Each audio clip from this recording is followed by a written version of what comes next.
Bonjour. Pierre-François Moreau, Hobbes, philosophie, sciences et religion.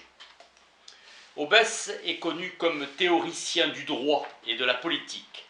Le sujet du droit, l'individu, est chose réellement pensable. Origine juridique de la société. Contrat dans lequel les individus, source de la souveraineté, renoncent à tout ou partie de leurs droits pour constituer un être nouveau qui tire sa force et son statut de cette puissance qu'on lui abandonne. Dans l'état de nature, les individus sont libres, ensuite le pacte social, enfin la société civile. Logique de l'obéissance à la cité, au souverain le prix à payer pour quitter l'état de nature. Ainsi, pour Hobbes, à l'extrême, l'état de nature étant invivable, l'individu donne tout au moment du pacte ou presque au souverain, autorité absolue. L'absolutisme comme une dictée divine édifiant la sécurité et l'État. La politique de Hobbes est une logique de l'obéissance. L'état de nature est insupportable et donc donner de la force au pouvoir constitué. Seule défense contre les attaques d'autrui, l'état de guerre de Hobbes, le pacte. Abandon pour que chacun soit assuré que les autres seront contraints de respecter leurs promesses. Les hommes confiant tout leur pouvoir à un homme ou à une assemblée. Je lui abandonne mon droit de me gouverner moi-même à condition que les autres aussi. Le souverain, la sécurité des citoyens dépend de la force du souverain ainsi engendrée. Intérêt que ce pouvoir soit absolu. En introduction au Léviathan, Hobbes interprète le connais-toi toi-même par lis-toi toi-même, cherchant en soi-même les motifs des actions, c'est-à-dire les pensées et les passions. Pour lui, la partie la plus utile de la physique est la science du corps humain. Galilée nous a ouvert la première porte de la physique générale, la nature du mouvement. Après cela, la science s'accélère dans une multiplication de découvertes. Hobbes fonde la science politique et va chercher dans la physique et la science du corps humain de quoi la fonder. Le savoir se constitue par révolution et cette révolution n'est possible que dans et par un système de savoir. Ce système est lui-même savoir de la révolution. Sa rencontre avec le traité d'Euclide le bouleversa. Un autre champ du savoir. Hobbes est lecteur d'Aristote et de Descartes et son précurseur Bacon. La réfutation d'Aristote est un genre prisé au XVIIe siècle, critiquant la physique aristotélicienne, accusée de remplacer l'explication causale par des mots vides. Platon étant désigné le meilleur philosophe car il interdit son école aux non-mathématiciens. La démarcation humain et inhumain entre le naturel et le social qui conduit Aristote à ignorer la véritable nature du bien. Bacon aussi a écrit sur la politique, son expression « Dieu mortel appliqué au souverain », réserve de Hobbes à l'égard de Bacon.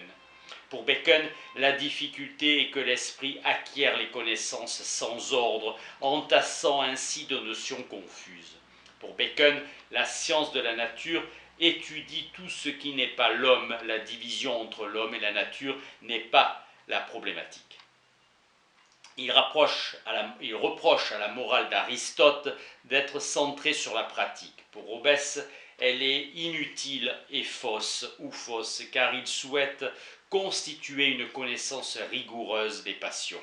Hobbes fonde une science de l'état rigoureuse, car s'appuyant sur la science de ce qu'est l'homme. Bacon cherche à renouveler l'effort du travail scientifique, la recherche.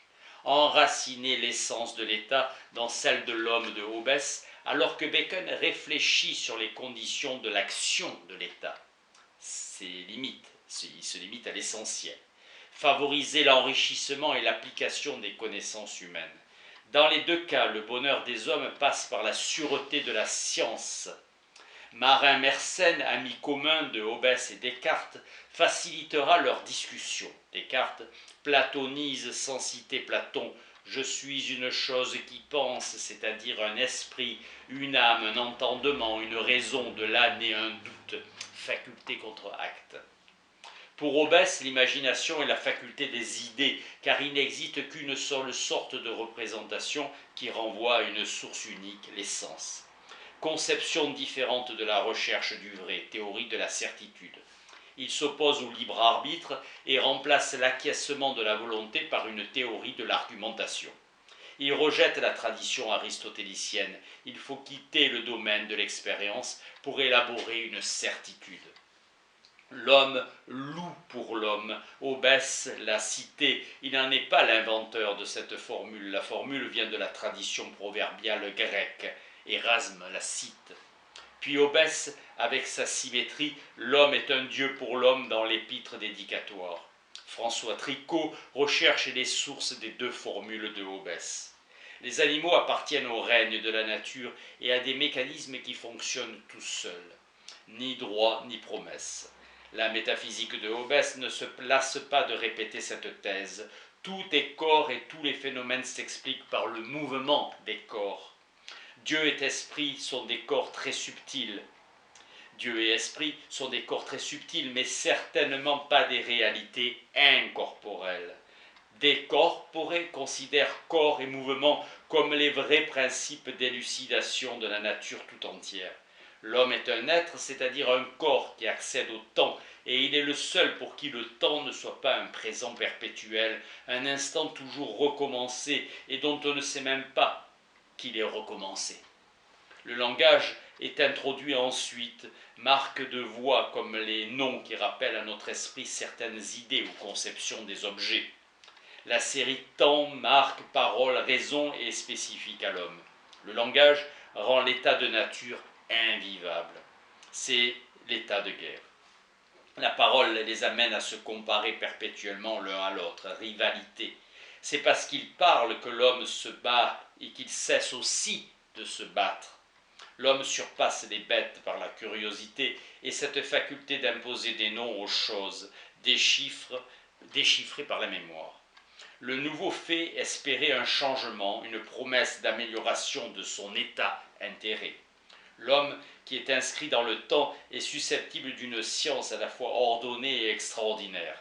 Comme théologien, Thomas Hobbes doit assurer l'autorité de sa théologie. Le langage biblique utilise fréquemment le terme parole pour désigner son effet, la chose. Sa parole arrive veut dire la chose s'accomplit. Sens du mot esprit dans le texte biblique qui veut dire souffle, sagesse, vie et enfin subordination à l'autorité. Il n'y a plus de prophète. Dans le langage de Hobbes, tout problème de droit renvoie à une autorité. L'Écriture ne tue pas son autorité d'elle-même, elle a besoin d'une autorité externe pour la garantir. Au XVIIe siècle, la Bible a cessé d'être une histoire et est devenue un texte, transformation. La composition des Écritures est un recueil. L'Ancien Testament date du retour des Juifs de leur captivité de Babylone et avant la traduction de Septante. Le Nouveau Testament est formé d'écrits rédigés dès la première génération des disciples du Christ, mais dont le canon, la liste officielle, n'a été formé que très tardivement, au IVe siècle, que la distinction entre les livres tenus pour authentiques et ceux apocryphes sera définitive. Spinoza appuie ses critiques sur les Écritures sur une analyse philosophique de l'imagination qui exclut tout messianisme. Hobbes maintient complètement l'autorité des Écritures, mais ruine tout ce qui faisait la valeur de l'authenticité immédiate de la tradition biblique. Registre véridique de ce qu'ont dit et fait les prophètes et les apôtres, et la doctrine qu'il enseigne doit être observée par les chrétiens. Ce n'est pas le rédacteur, mais l'autorité de l'Église qui fait la canonicité d'un livre. L'autorité garantit l'autorité des Écritures. Le royaume de Dieu est la monarchie exercée par Dieu, non par le pouvoir exercé par Dieu sur sa création, mais un véritable pouvoir politique. Le pouvoir souverain que Dieu exerce sur des sujets pour l'avoir acquis par leur consentement. Hobbes décentre la tradition entre pouvoir temporel et spirituel. La guerre et la paix sont des moyens utilisés par l'homme pour préserver son unique bien, sa vie. À terme, la paix sera un moyen plus officiel pour les conserver. Obligation de défendre sa vie, obligation de transmettre à autrui ses droits qui, lorsqu'on les conserve, nuisent à la paix du genre humain.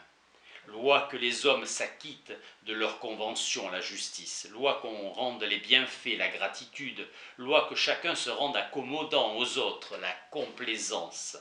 Ce sont des vertus morales découvertes par le calcul rationnel, résumées par « ne fais pas à autrui ce que tu ne voudrais pas qu'on te fît à toi-même », texte cité dans l'Évangile. Plutôt commandement que loi au sens propre du terme, apparaissant comme des conclusions ou des théorèmes. Le gouvernement de la raison n'a pas la puissance contraignante d'un gouvernement civil. Loi car nous les tenons de la parole de Dieu, vertu morale.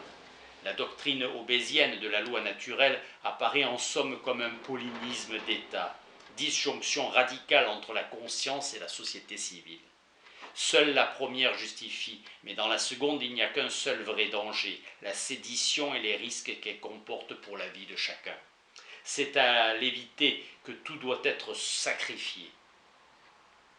Les autres auteurs du XVIIe siècle traitent souvent de la discorde civile et de la tyrannie comme deux périls opposés.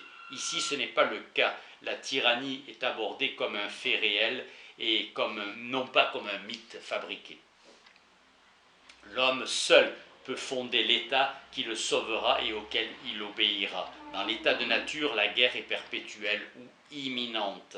La raison ordonne chacun de garder sa vie conservée.